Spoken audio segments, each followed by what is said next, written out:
आणि या ठिकाणून महाराष्ट्रातल्या शेतकऱ्याला अंदाज देणार आहे।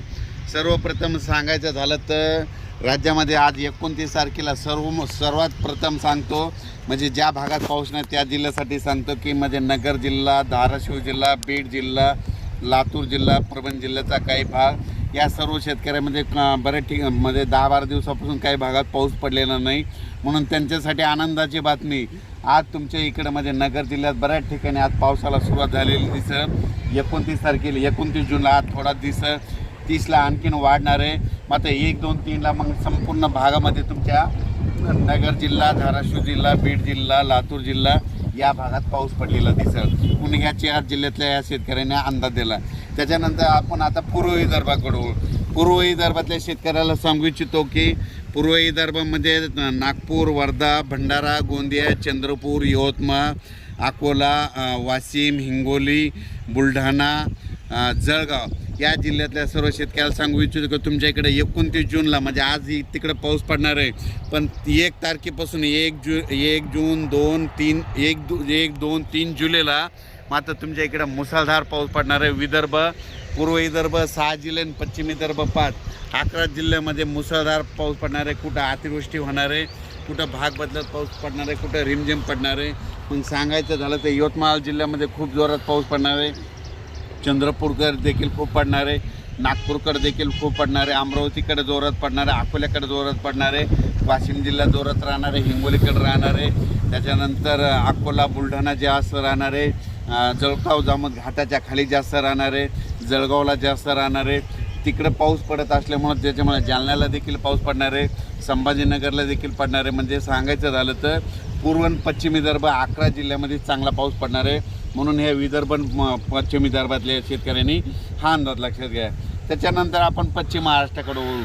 पश्चिम महाराष्ट्राकडे म्हणजे आज 29 जूनपासून म्हणजे आज देखील पश्चिम महाराष्ट्रामध्ये चांगल्या प्रकारच्या बऱ्याच ठिकाणी भाग बदलत पाऊस सुरू होणार आहे।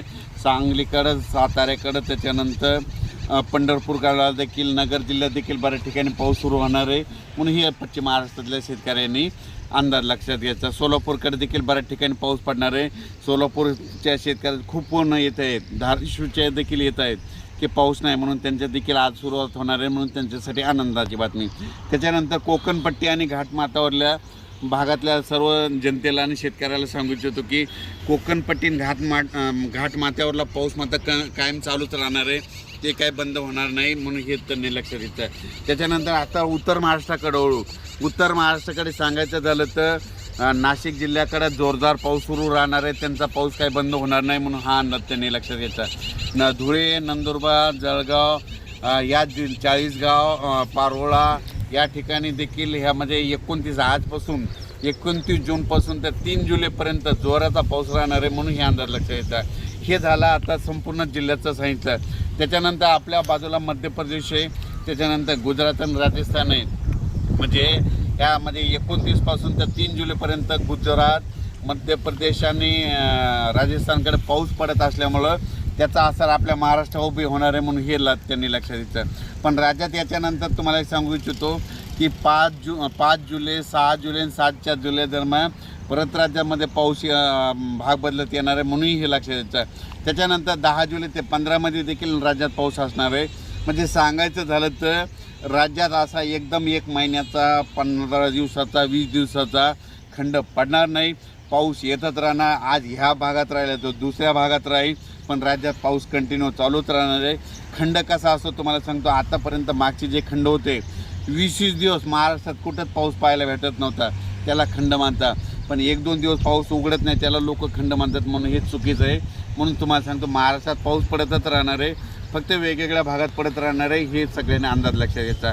आणि हे जे अंदाज दिला आहे गेल्या वर्षी देखील या करंजी घाटामधूनच अंदाज दिला होता, आणि त्यावेळेस देखील असाच पाऊस नव्हता, म्हणून योगायोगानं म्हणलं या ठिकाणी जात असतंय।